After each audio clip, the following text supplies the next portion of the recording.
tanpa ada perselisihan sedikit pun. Dalam sebuah penelitian diungkap bahwa Hajar Aswad merupakan batu tertua di dunia dan juga bisa mengambang di air.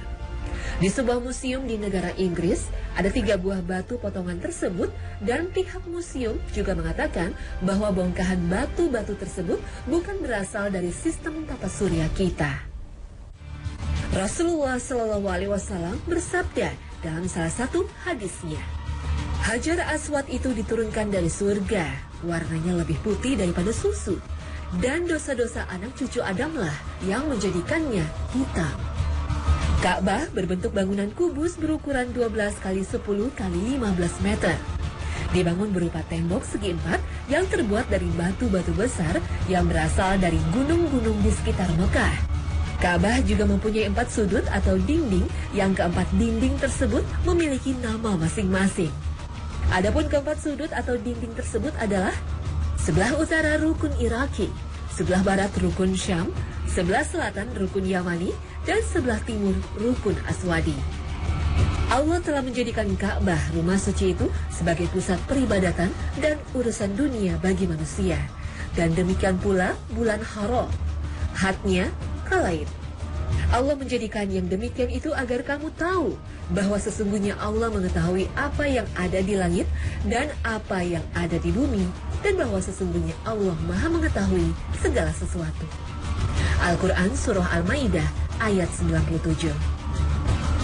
Makam Nabi Ibrahim bukan kuburan Nabi Ibrahim alaihissalam, sebagaimana kebanyakan orang berpendapat. Makam Ibrahim merupakan bangunan kecil terletak di sebelah timur Ka'bah. Di dalam bangunan tersebut terdapat batu yang diturunkan oleh Allah dari surga bersama-sama dengan Hajar Aswad. Di atas batu itu Nabi Ibrahim berdiri ketika beliau membangun Ka'bah bersama dengan putranya Ismail alaihissalam. Dari zaman dulu sampai sekarang batu itu terpelihara, akan tetapi sekarang ini sudah ditutup dengan kaca berbentuk kubah kecil. Multazam terletak antara Hajar Aswad dan pintu Ka'bah berjarak kurang lebih 2 meter. Dinamakan Multazam karena tempat ini adalah salah satu tempat yang ketika berdoa akan dikabulkan oleh Allah Subhanahu wa Ta'ala. Dan menurut riwayat, setiap muslim yang berkunjung ke sana diperintahkan untuk berdoa. Al-Quran adalah wahyu abadi yang bisa dijadikan pedoman bagi kehidupan manusia sesuai dengan perkembangan zaman. Namun masih banyak di antara umat manusia yang jarang memperhatikan Al-Quran sebagai wahyu sepanjang zaman. Maka apakah mereka tidak memperhatikan Al-Quran? Kalau kiranya Al-Quran itu bukan dari sisi Allah, tentulah mereka mendapat pertentangan yang banyak di dalamnya. Al-Quran Surah An-Nisa ayat 82. Mempercayai isi Al-Quran rupanya masih sebuah perkara yang rumit bagi sebagian manusia saat ini. Beberapa bahkan mempertanyakan eksistensi surga dan neraka dalam sebuah wujud. Bagi kaum berakal tinggi ini, surga dan neraka adalah simbolik supaya manusia mau hidup sesuai aturan di dunia ini. Bahkan sebagian mempertanyakan, seandainya surga dan neraka tidak ada, maka masihkah manusia bersujud pada Allah? Sungguh, tidak ada yang patut disembah selain Allah. Karena sejatinya jin dan manusia diciptakan untuk bersujud kepada Allah. Sungguh, neraka itu ada dan memiliki ciri yang jelas, bersifat membakar, berbahan bakar manusia pendosa. Mereka dikembalikan utuh setelah hancur untuk kembali dibakar, dan mereka kekal di dalamnya. Dalam satu surah Allah berfirman, "Jangan demikian, niscayalah orang yang durhaka itu pasti akan dilemparkan ke dalam neraka Huttomah." Adakah engkau mengetahui apakah Huttomah itu? Huttomah itu ialah api neraka kepunyaan Allah yang dinyalakan menyambar naik sampai ke ulu hati. Sesungguhnya orang-orang kafir dalam neraka Huttomah itu ditutup rapat-rapat, serta diikatlah mereka itu pada tiang-tiang yang dimalangkan letaknya. Al-Quran Surah Al-Humazah ayat 4 hingga 9. Dan begitu pula dengan surga, sungguh nyata keberadaannya. Dan barang siapa dijauhkan dari neraka dan dimasukkan ke dalam surga, maka sungguh ia telah beruntung. Dalam surah lain, Allah menjanjikan kepada orang-orang mukmin, lelaki dan perempuan, akan mendapat surga yang di bawahnya mengalir sungai-sungai. Mereka kekal di dalamnya dan mendapat tempat bagus di surga Aden. Dan keridhaan Allah adalah lebih besar. Sungguh itu adalah keberuntungan yang besar. Al-Quran, Surah At-Taubah, ayat 72. Mempelajari Al-Quran sejatinya mempelajari kehidupan masa lalu, kehidupan saat ini, dan kehidupan yang akan datang. Kalau saja kita bisa percaya akan kebenaran masa lalu dari berita Quran, lalu mengapa kita menafikan kebenaran beritanya untuk masa depan? Sekali lagi, surga dan neraka adalah kenyataan, bukan sebuah simbol dan metafor kata-kata. Seperti zaman dulu ketika orang yang berpandangan sederhana percaya bahwa bumi sebagai poros alam semesta. Selama ribuan tahun mereka juga meyakini bahwa bumi sebagai pusat jagat raya. Paham ini disebut dengan paham geosentris yang dikemukakan oleh Claudius Ptolemus tahun 1400 sebelum Masehi. Allah Subhanahu wa Ta'ala berfirman, "Kamu lihat gunung-gunung itu, kamu sangka dia diam, padahal ia berjalan sebagaimana jalannya awan. Sesungguhnya Allah Maha mengetahui apa-apa yang kamu kerjakan." Al-Quran Surah An-Naml ayat 88. Menurut Imam At-Tabari, ketika ayat ini turun, banyak manusia dari golongan kafir Quraisy dan Yahudi yang kaget dan mengerutkan keningnya. Mengapa tidak? Bagaimana mungkin gunung-gunung yang jelas berdiri kokoh dikatakan berjalan? Apalagi berjalan laksana awan? Maka tidak mustahil banyak di antara kaum kafir Quraisy yang mencela dan mengolok-olok Rasulullah Sallallahu Alaihi Wasallam. Menurut pandangan mereka, apa yang tertera dalam Al-Quran itu sangat tidak masuk akal dan melawan pengamatan indrawi. Akan tetapi kaum muslimin yang benar-benar mengimani Allah dan Rasul-Nya serta meyakini kebenaran Al-Quran sebagai sumber kebenaran akan tetap mempercayainya. Sekalipun pengetahuan belum bisa menjangkau pernyataan Al-Quran yang sangat ilmiah pada waktu itu, mereka menyadari bahwa kebenaran ilmu yang mereka pegang terlalu naif bila dibandingkan dengan kebenaran ilmu Allah Subhanahu wa Ta'ala yang Maha mengetahui. Jika diperhatikan dengan seksama, nyatalah ayat tersebut secara tegas mengandung keterangan ilmiah tentang sebuah persoalan yang amat penting dalam sejarah ilmu pengetahuan. Sebuah revolusi ilmiah yang turut menentukan perkembangan sains dan teknologi masa sekarang, semacam revolusi ideologi ilmu pengetahuan. Sebagaimana yang terdapat dalam surah An-Naml ayat 88 tadi. Imam Ibnu Katsir mengambil satu kesimpulan yang terdapat dalam surah tersebut, bahwa sebenarnya bumi tidak diam. Pada waktu itu masyarakat awam percaya bahwa bumi tetap diam di tempatnya. Sedangkan yang bergerak adalah matahari, bulan, dan bintang. Teori ini jauh-jauh hari sudah ada sebelum Rasulullah Sallallahu Alaihi Wasallam diutus ke dunia. Pada tahun 140 sebelum Masehi, Claudius Ptolemus mengatakan bahwa bumi adalah pusat alam semesta. Sebuah kedudukan yang sangat terhormat. Akan tetapi Al-Quran menegaskan bahwa bumi berjalan seperti jalannya awan.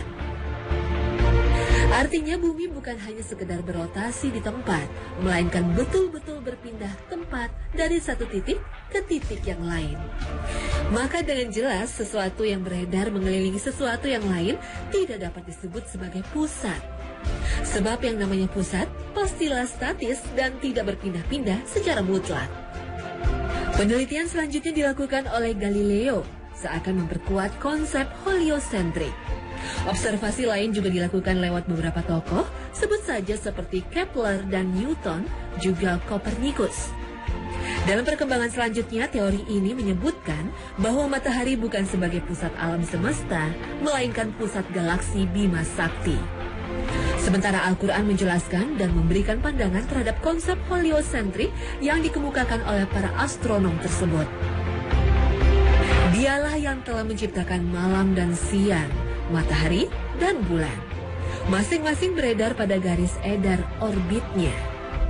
Al-Quran Surah Al-Anbiya ayat 33. Dan dalam ayat lain Allah berfirman, "Tidaklah mungkin matahari mendapatkan bulan dan malam pun tidak dapat mendahului siang. Masing-masing beredar pada garis edarnya. Al-Quran Surah Yasin ayat 40. Imam At-Tabrani menjelaskan pada kedua ayat ini Allah menggunakan kalimat kullu fi falakin yasbahun yang mempunyai arti masing-masing beredar pada orbitnya. Maka ada pelajaran penting yang dapat kita peroleh dalam ayat tersebut. Pertama, kedua ayat ini dengan jelas menyatakan bulan mempunyai orbit yang berbentuk elips dengan bumi sebagai titik fokusnya. Pada ayat ini Allah menjelaskan bahwa matahari juga ada orbitnya, beredar dan mengelilingi sesuatu. Dengan pengertian lain, teori heliosentrik Kopernikus dengan tegas digugurkan oleh Al-Quran. Padahal Quran sudah ada 8 abad sebelum Kopernikus lahir ke dunia. Betapa jelas bahwa akal manusia telah nyata membutakan kebenaran yang disajikan Allah. Seperti halnya bumi, ia bersama planet-planet lain bergerak mengarungi angkasa menuju rasi Cygnus dengan kecepatan 250 km per detik yang berjarak 30.000 tahun cahaya. Hal kedua dari kalimat yasbahun pada surah Yasin tadi, kata ini berasal dari kata kerja asbaha, yang lebih tepat diartikan pergeseran atau gerakan.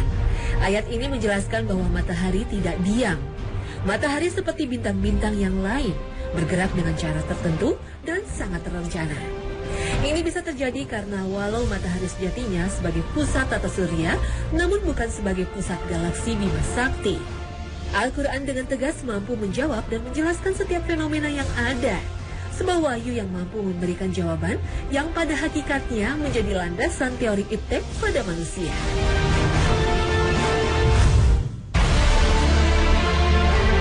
Allah Subhanahu wa Ta'ala memerintahkan manusia untuk mempelajari, memahami, dan mengamalkan apa yang terkandung dalam kitab suci Al-Quran. Di antaranya memahami penciptaan alam semesta agar manusia mengetahui betapa agungnya karunia Allah Subhanahu wa Ta'ala. Malam dan siang pada prosesnya diciptakan Allah sebagai karunia terbesar yang Allah berikan kepada hamba-hambanya. Akan tetapi kebanyakan manusia tidak menyadarinya. Sehingga banyak di antara manusia yang lupa terhadap manfaat dan berkah diciptakannya malam dan siang. Allah Subhanahu wa Ta'ala berfirman, "Dan kami jadikan malam dan siang sebagai dua tanda. Lalu kami hapuskan tanda malam dan kami jadikan tanda siang itu terang, agar kamu menjadi kurnia dari Tuhanmu dan supaya kamu mengetahui bilangan tahun-tahun dan perhitungan. Dan segala sesuatu telah kami terangkan dengan jelas." Al-Quran Surah Al-Isra ayat 12. Tidak diragukan lagi, ayat di atas secara tegas menerangkan bahwa hikmah silih bergantinya siang dan malam bagi orang-orang yang beriman, yaitu untuk memberikan kesempatan kepada manusia dalam mencari keridhaan dan karunia-Nya pada siang hari. Bahkan dalam ayat yang lain, yakni surah Al-Fat ayat 29, Allah Subhanahu wa Ta'ala menerangkan tentang sifat-sifat Nabi Muhammad SAW dan para sahabatnya, di mana mencari karunia Allah pada siang hari adalah sebagai karakteristik orang-orang yang beriman. Hanya saja sebagian orang menyalahartikan karunia Allah Subhanahu wa Ta'ala. Mereka membatasi dirinya dengan batasan yang kurang ada manfaatnya, seolah-olah karunia Allah itu sempit. Karunia Allah difahami sebatas harta benda. Mereka tidak memikirkan bahwa karunia Allah sangatlah luas. Bukan hanya berkutat pada wilayah harta benda dan penghidupan saja.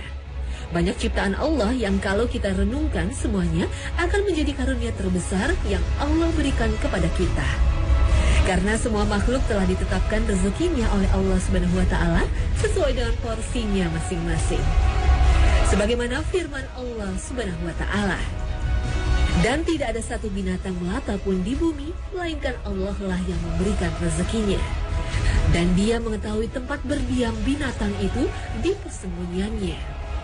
Semuanya tertulis dalam kitab yang nyata, Lauh Mahfuz." Al-Quran Surah Hud ayat 6. Allah Subhanahu wa Ta'ala menjadikan malam sebagai waktu istirahat dan siang sebagai waktu untuk mencari penghidupan atau mencari rezeki yang Allah ridhoi. Sebagaimana firman Allah Subhanahu wa Ta'ala, "Dan kami jadikan malam sebagai pakaian dan kami jadikan siang untuk mencari penghidupan." Al-Quran Surah An-Naba ayat 10 dan 11. Akhirnya kita akan sadar betapa dahsyatnya kekuasaan Allah dalam mengatur alam semesta ini. Al-Quran telah memberikan kabar dengan benar sebagai panduan manusia berjalan di dunia. Boleh saja upaya manusia untuk menembus langit sebagai upaya pencarian bumi kedua sebagai masa depan. Mencari kemungkinan sumber kehidupan lanjutan bagi manusia karena bumi yang semakin tua dan kehabisan sumber daya. Namun jangan lupakan satu hal, akan adanya akhir zaman, di mana semua semesta bertekuk dan hancur, hingga tak ada lagi semesta tersisa untuk manusia hidup. Maka mau lari kemanakah kita? Dan inilah kebenaran yang tinggal menunggu waktu tak lama lagi.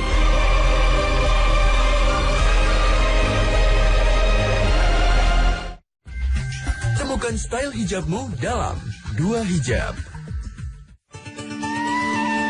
Nusantara, kaya akan sajian yang terlalu nikmat untuk dilewatkan.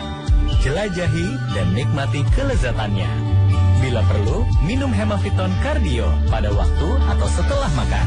Hemaviton Cardio, multivitamin dengan fitosterol, langsung bantu cegah kolesterol masuk tubuh dan turunkan kolesterol. Hemaviton Cardio, bantu cegah dan turunkan kolesterol.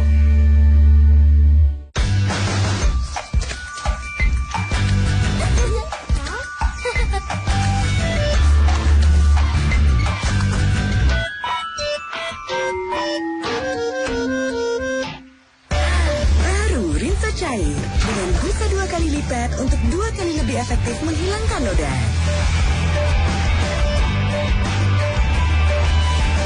Baru Rinso Cair, 2 kali busanya 2 kali lebih efektif menghilangkan noda. Hanya Indonesia, daratan yang menjadi saksi gerhana matahari total di dunia. Jangan lewatkan program spesial Gerhana Matahari Total, Rabu 9 Maret jam 6:30 pagi, live di Trans. Nah pemirsa, inilah akhir kebersamaan kita dalam Hasanah pagi ini. Mudah-mudahan dengan mengetahui bahwa ternyata Ka'bah di samping sebagai pusat kiblat sholat umat muslim di seluruh dunia, ternyata Ka'bah juga sebagai pusat planet bumi. Semoga saja kita tetap selalu istiqomah dalam menggali ilmu-ilmu Al-Quran dan tidak berhenti mempelajari serta mentadaburi ayat-ayat Al-Quran. Dan semoga dengan tayangan ini akan semakin menambah hasanah keilmuan kita. Mudah-mudahan Allah senantiasa membimbing kita agar selalu berada dalam jalan yang Allah ridhoi. Terima kasih atas perhatian Anda dan wassalamualaikum warahmatullahi wabarakatuh.